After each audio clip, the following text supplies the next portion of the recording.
નમસ્કાર મિત્રો, સ્વાગત છે ફરી એકવાર મારી ચેનલ બીકે ડિજિટલ ટેકમાં।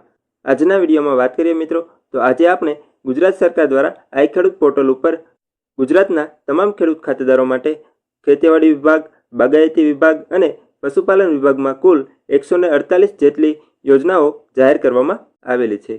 જેમાં મિત્રો આપણે વાત કરીએ તો તમામ ખેડૂત ખાતેદારો ટ્રેક્ટર, રોટાવેટર, કલ્ટિવેટર, હળ, વાવણિયા, ત્યારબાદ mobile phone, godown, tyre fencing, solar power unit, ઝટકા મશીન જેવી ખેતીવાડીને લગતી તમામ જરૂરિયાતો માટે સબસિડી જાહેર કરવામાં આવેલી છે। તો મિત્રો આ વિડીયોમાં આજે આપણે ટાયર ફેન્સિંગ યોજના વિશે વાત કરવાના છીએ।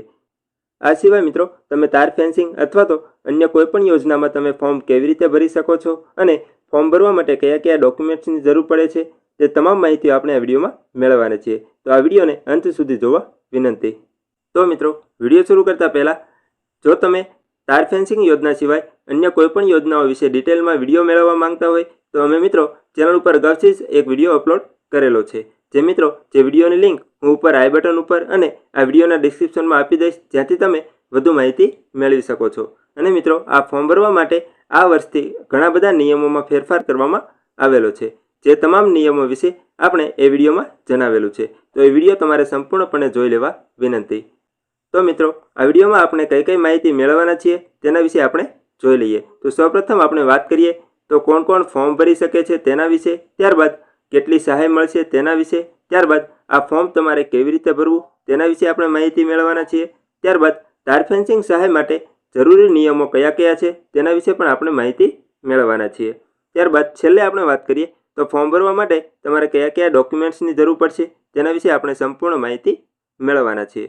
તો મિત્રો વિડીયોમાં આગળ વધીએ તો સૌપ્રથમ આપણે આ વિડીયોમાં મળવાપાત્ર સહાય વિશે વાત કરીશું।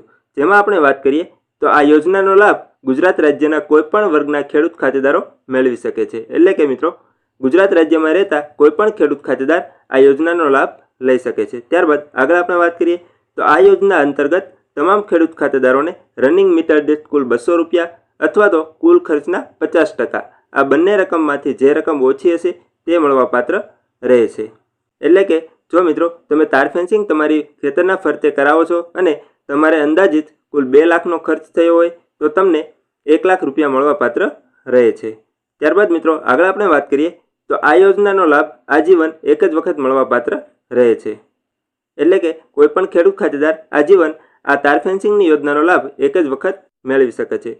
ત્યારબાદ હવે આપણે આગળ વાત કરીએ તો ટાયર ફેન્સિંગ મેળવવા માટે અમુક જે નિયમો અને શરતો જાહેર કરવામાં આવેલી છે તેના વિશે આપણે વાત કરી લઈએ।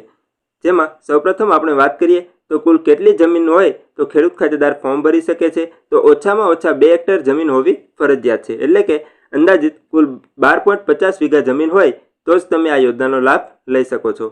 અને આગળ વાત કરીએ તો ફોર્મ ભરવા માટે ઓછામાં ઓછી 12.50 વીઘા જમીન હોવી ફરજિયાત છે। ત્યારબાદ આગળ આપણે વાત કરીએ જો એક ખેડૂત દ્વારા 12.50 વીઘા જમીન ન થતી હોય, એટલે કે જો કોઈ પણ ખેડૂત ખાતેદાર પાસે 12.50 વીઘા કરતાં ઓછી જમીન હોય તો તેઓ બાજુના ખેતરવાળા ખેડૂત ખાતેદાર સાથે ગ્રુપ બનાવીને અરજી કરી શકે છે। એટલે કે મિત્રો જો તમારી પાસે 12 વીઘા કરતાં ઓછી જમીન હોય, એટલે કે અંદાજિત 5 વીઘા, 6 વીઘા અથવા તો 10 વીઘા જમીન હોય અને તમારે આ ટાયર ફેન્સિંગ યોજનાનો લાભ લેવો હોય તો મિત્રો તમારી આજુબાજુમાં જો કોઈ પણ ખેડૂત ખાતેદાર હોય તેઓને પણ જો ટાયર ફેન્સિંગમાં લાભ લેવો હોય તો મિત્રો બંને ખેડૂત ખાતેદારો ગ્રુપ બનાવીને એટલે કે ક્લસ્ટર બનાવીને અરજી કરી શકે છે। જેમાં આપણે વાત કરીએ જેમાં કોઈ એક ખેડૂત ખાતેદારને ગ્રુપ લીડર બનાવવાના હોય છે। એટલે કે મિત્રો કોઈ પણ 2 અથવા તો 2 થી વધુ ખેડૂત ખાતેદાર મળીને આ યોજનાનો લાભ મેળવી શકે છે। તો મિત્રો હવે આપણે આગળ વાત કરીએ તો ટાયર ફેન્સિંગ કરવાની ગાઈડલાઈન, એટલે કે ટાયર ફેન્સિંગ કરવા માટે સરકારે જે અમુક નિયમો અને શરતો જાહેર કરેલી છે તેના વિશે આપણે વાત કરી લઈએ। જેમાં મિત્રો સૌપ્રથમ આપણે વાત કરીએ તો જમીનમાં ખાડા કરીને થાંભલા ઊભા કરવાના રહે છે। ત્યારબાદ સિમેન્ટ કોન્ક્રીટવાળા થાંભલા ઊભા કરવાના રહે છે જે ઓછામાં ઓછા 2.5 મીટરના હોવા જરૂરી છે। ત્યારબાદ આગળ આપણે વાત કરીએ એની સિવાય જો તમે સિમેન્ટના કોન્ક્રીટ થાંભલાનો ઉપયોગ ના કરવા માંગતા હોય તો તમે કોઈપણ ISI માર્કવાળા લોખંડ અથવા તો ગેલ્વેલાઇઝના થાંભલા પણ ઊભા કરી શકો છો। એટલે કે જો કોઈ ખેડૂત ખાતેદાર પોતાના ખેતરમાં સિમેન્ટના કોન્ક્રીટવાળા થાંભલા ઊભા કરવા ન માંગતા હોય તો તેની જગ્યાએ તેઓ ISI માર્કવાળા લોખંડ અથવા તો ગેલ્વેલાઇઝના થાંભલા પણ ઊભા કરી શકે છે। ત્યારબાદ આગળ આપણે વાત કરીએ તો 2 થાંભલા વચ્ચે વધુમાં વધુ 3 મીટરનું અંતર હોવું ફરજિયાત છે. એટલે કે જ્યારે તમે તમારા ખેતરમાં થાંભલા ખોદતા હોય ત્યારે 2 થાંભલા વચ્ચેનું અંતર 3 મીટરનું હોવું ફરજિયાત છે. ત્યારબાદ આગળ આપણે વાત કરીએ તો દર 15 મીટરના ગાળે બંને બાજુ સહાયક થાંભલાઓ મૂકવાના રહે છે. તો મિત્રો, આ યોજના વિશેની સંપૂર્ણ માહિતી આપતો આપણે વેબસાઇટ ઉપરથી સ્ક્રીનશોટ લીધેલો છે, જે તમે અહીંયા જોઈ શકો છો. જેમાં મિત્રો અહીંયા તમને તાર ફેન્સિંગ યોજનાનો લાભ લેવા માટે ટૂંકમાં અમુક નિયમો અને શરતો જણાવેલી છે, જે તમે અહીંયા વાંચી શકો છો. ત્યારબાદ આગળ આપણે વાત કરીએ તો આ ફોર્મ ભરાવાની તારીખની વાત કરીએ તો 27 માર્ચ 2026થી લઈને 26/4 એટલે કે 26 એપ્રિલ 2026 સુધી તમે ઓનલાઈન ફોર્મ ભરી શકો છો. હવે મિત્રો આપણે આગળ વાત કરીએ તો આ ફોર્મ તમારે ક્યાં અને કેવી રીતે ભરવું, જેના વિશે વાત કરીએ તો આ મિત્રો આ અરજી તમે iKheduत પોર્ટલ 2.0 ઉપર કરી શકો છો. જેમાં મિત્રો ખેતીવાડી વિભાગમાં તારની વાડ લખેલી જે યોજના છે તે ઘટક ઉપર તમારે અરજી કરવાની રહે છે. હવે મિત્રો આગળ આપણે વાત કરીએ તો આ ઓનલાઈન અરજી તમારે કેવી રીતે અથવા તો ક્યાં કરાવવી, જેના વિશે વાત કરીએ તો સૌપ્રથમ તમે તમારા ગ્રામ પંચાયત ખાતે જે તે ગામના વીસી મારફત તમે ઓનલાઈન અરજી કરાવી શકો છો. ત્યારબાદ આગળ આપણે વાત કરીએ તો કોઈપણ CSC સેન્ટર એટલે કે કોમન સર્વિસ સેન્ટર દ્વારા પણ તમે ઓનલાઈન અરજી કરી શકો છો. ત્યારબાદ કોઈપણ સાયબર કાફે એટલે કે તમારી આજુબાજુમાં જ્યાં ઓનલાઈન વર્ક થતું હોય ત્યાં પણ તમારે ઓનલાઈન ફોર્મ ભરાઈ જશે. અને છેલ્લે આપણે વાત કરીએ તો તમે જાતે એટલે કે તમે જાતે સેલ્ફ રજિસ્ટ્રેશન કરીને પણ તમારું ઓનલાઈન ફોર્મ ભરી શકો છો. તો મિત્રો, જો તમે જાતે ફોર્મ ભરવા માંગતા હોય તો તમારે જાતે ફોર્મ કેવી રીતે ભરવું અને જાતે ફોર્મ ભરતી વખતે કઈ કઈ માહિતીનું ધ્યાન રાખવાનું છે તેના માટે મિત્રો આપણે ચેનલ ઉપર અગાઉથી જ એક વિડીયો બનાવેલો છે, જેમાં મિત્રો તમે જાતે તમારું ફોર્મ કેવી રીતે ભરી શકો છો તેની સંપૂર્ણ માહિતી આપેલી છે. જેમાં તમારું સેલ્ફ રજિસ્ટ્રેશન કરીને તમે કોઈપણ યોજના માટે એટલે કે જે કુલ 148 યોજનાઓ જાહેર કરવામાં આવેલી છે તેમાંથી કોઈપણ અરજી તમે કરી શકો છો. તો મિત્રો, જો તમે જાતે ફોર્મ ભરવા માંગતા હોય તો આ વિડીયોની લિંક ઉપર આઈ બટન ઉપર અને વિડીયોના ડિસ્ક્રિપ્શનમાં પણ આપી દઈશ, જ્યાંથી તમે જાતે તમારી અરજી કરી શકો છો. આગળ આપણે વાત કરીએ મિત્રો તો જો તમે ફોર્મ ભરવા માંગતા હોય તો અરજી કરવા માટે તમારે કયા કયા ડોક્યુમેન્ટ્સની જરૂર પડે છે તેના વિશે આપણે વાત કરી લઈએ.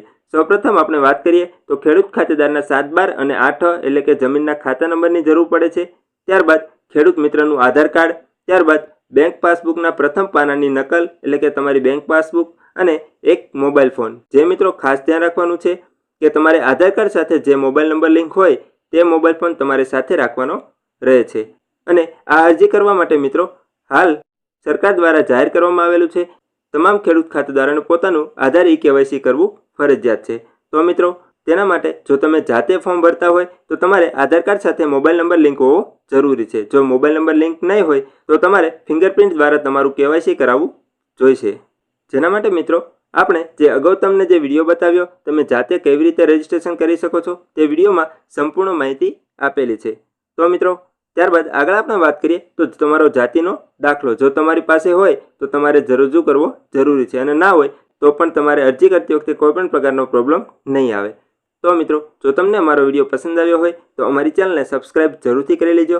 અમારી ચેનલ ઉપર મિત્રો આવા જ પ્રકારની તમામ સરકારી ભરતીઓ હોય, ખાનગી કંપનીઓની ભરતીઓ હોય, ત્યારબાદ ખેડૂત મિત્રો માટે ખેતીવાડીની કોઈ પણ માહિતીઓ, કોઈ પણ સરકારી સહાય અથવા તો ગુજરાત રાજ્યની અવનવી માહિતીઓ વિડીયો દ્વારા સાચી અને સચોટ આપવામાં આવે છે. તો મિત્રો, જો તમને અમારો વિડીયો પસંદ આવ્યો હોય તો અમારી ચેનલને સબસ્ક્રાઇબ જરૂરથી કરી લેજો અને તમારા મિત્રો સુધી શેર કરવાનું ના ભૂલતા. અને આવા જ પ્રકારની માહિતીઓ સૌપ્રથમ મેળવવા માટે ચેનલને સબસ્ક્રાઇબ કરીને બેલ આઇકન ઉપર ક્લિક જરૂરથી કરી લેજો. ધન્યવાદ મિત્રો.